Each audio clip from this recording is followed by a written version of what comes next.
Alors bonjour à toutes et à tous. Merci beaucoup d'être venus.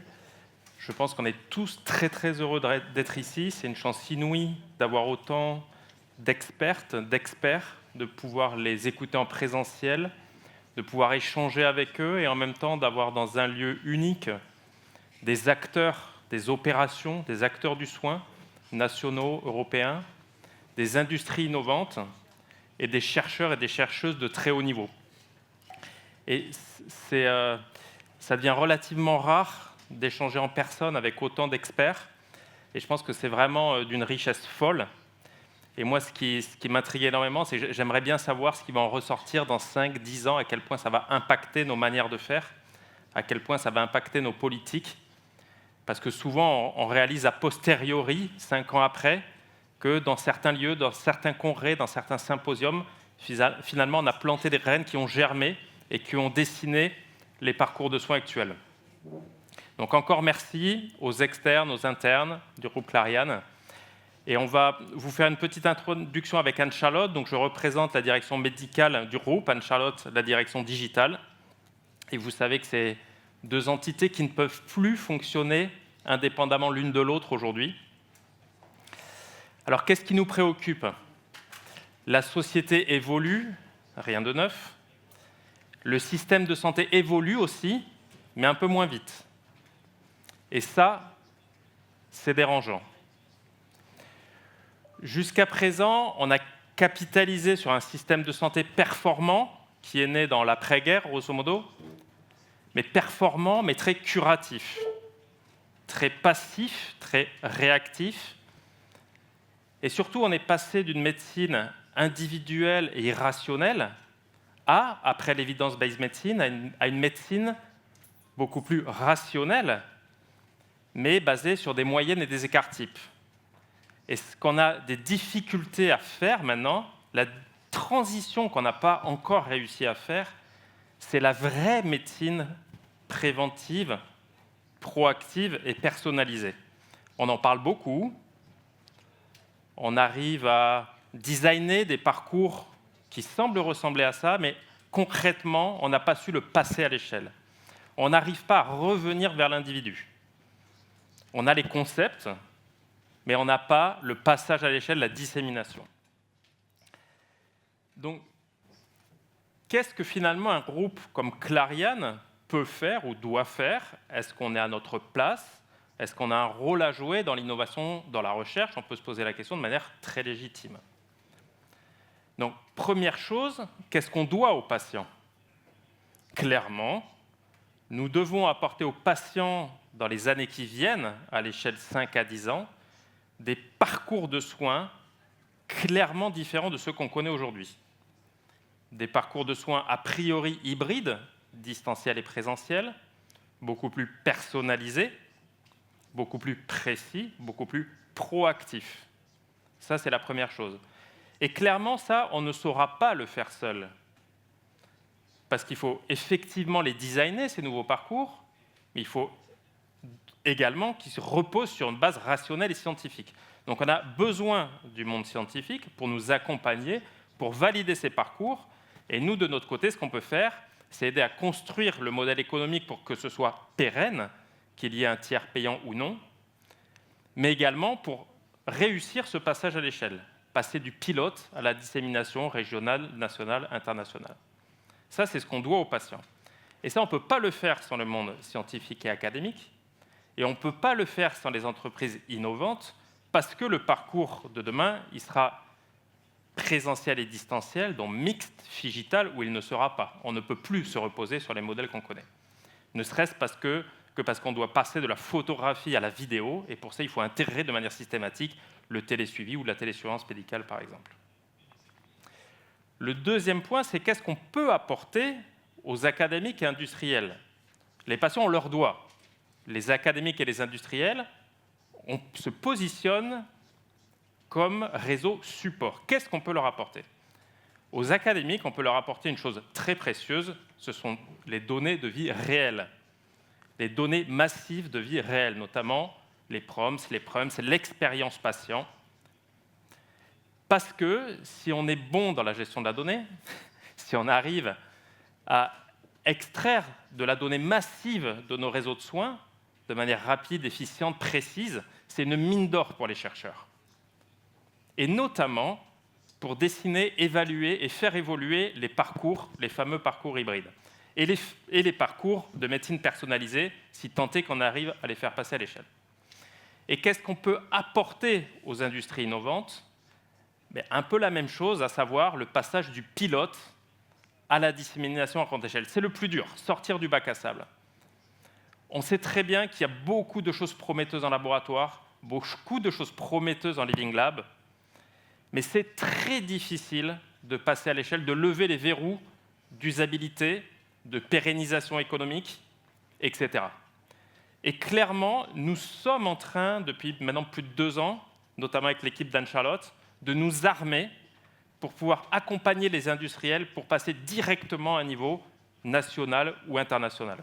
Et à faire cette collecte de données de vie réelle qui, justement, est si coûteuse et si complexe à mettre en place. Donc clairement, on ne cache pas notre ambition, c'est de devenir le partenaire incontournable au niveau Europe en termes d'innovation et de recherche quand il s'agit des parcours de soins des patients vulnérables, complexes, et notamment de la pathologie chronique, voire des patients multimorbides.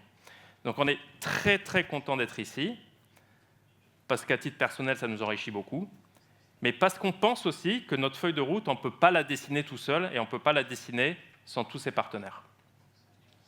Donc merci beaucoup, et je vais laisser la parole à Anne-Charlotte qui va compléter mon propos. Merci beaucoup. Alors, ce qu'Antoine a oublié de vous dire, c'est qu'effectivement, la direction médicale et la direction du digital ne peuvent plus fonctionner ensemble, mais il se trouve qu'Antoine et moi avons un rêve commun.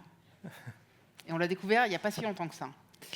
En fait, Antoine comme moi, on a l'ambition de faire du groupe Clariane la Mayo Clinique européenne. Et quand Antoine dit 5 ans après, on se rend compte que certains congrès, certains symposiums ont marqué durablement les politiques, ont été des vrais déclencheurs. C'est un peu ce qu'on essaye de faire avec ces Clariane Innovation Days. On essaye, à notre échelle, petit à petit, avec vous, de créer cette Mayo Clinique européenne.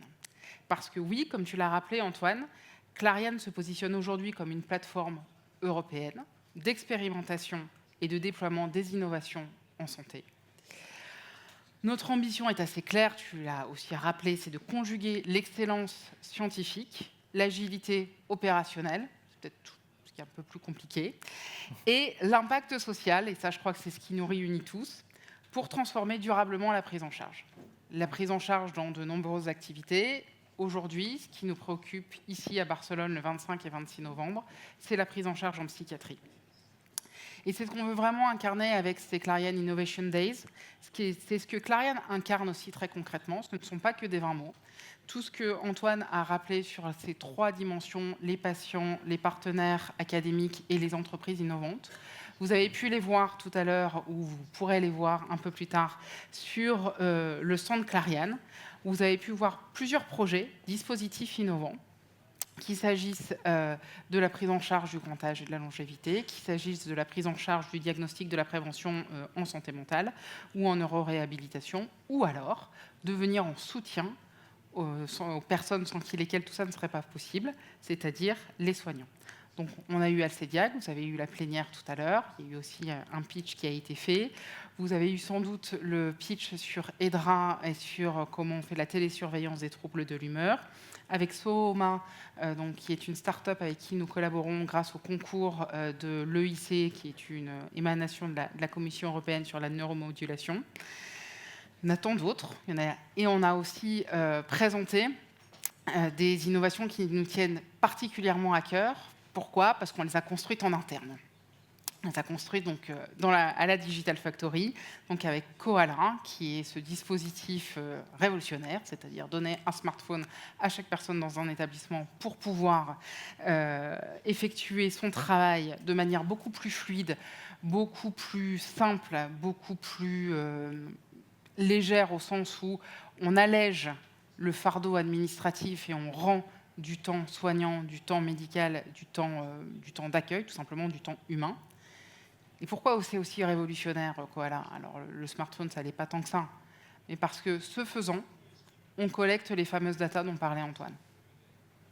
Et clairement, dans l'expérimentation, enfin c'est pas l'expérimentation, mais dans la mise en production qu'on a faite en France, avec notamment le concours de Fariba ici, dans la moitié donc, du réseau de maisons de retraite en France, on se rend compte de la richesse des données qu'on récupère sur tout un tas de sujets, et en particulier sur la traçabilité et la qualité des soins.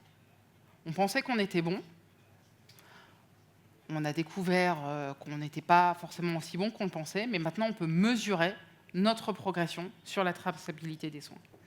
On rêve de pouvoir exporter Koala en Espagne, on en a discuté ce midi, mais au-delà de l'exporter en Espagne, on rêve de pouvoir aussi dupliquer Koala en SMR comme en santé mentale. Et enfin, je voudrais terminer mon propos en disant qu'on est particulièrement fiers d'avoir organisé ces Clariane Innovation Days ici en Espagne, pour 2 raisons principales. D'abord et surtout, pour mettre à l'honneur la diversité de l'expertise de Clariane Espagne en santé mentale. Avec Iterias, qui est donc notre dernier né. Vous avez peut-être vu le pitch ce matin. Moi, j'ai eu l'occasion de visiter donc, le premier cabinet Iterias ce matin, il a ouvert il y a quelques semaines. Avec Grupo 5 aussi, avec la prise en charge des troubles mentaux sévères. Et enfin, peut-être encore plus surtout puisque nous sommes à Barcelone dans le berceau historique. Et enfin, ITA, avec la prise en charge des troubles du comportement et des troubles du comportement alimentaire, avec une patientèle très jeune puisqu'il s'agit majoritairement d'adolescents.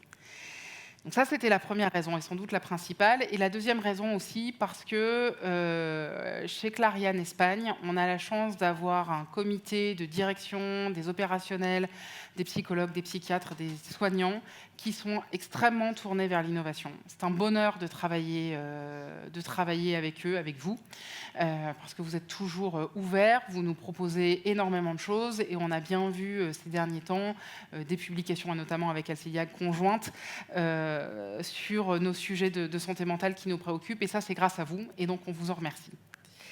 Et je conclurai sur ce point, sur l'innovation. L'innovation, on en parle beaucoup, on en fait chez Clariane, ce qui est vachement bien, c'est le moteur, mais ce n'est pas une fin en soi.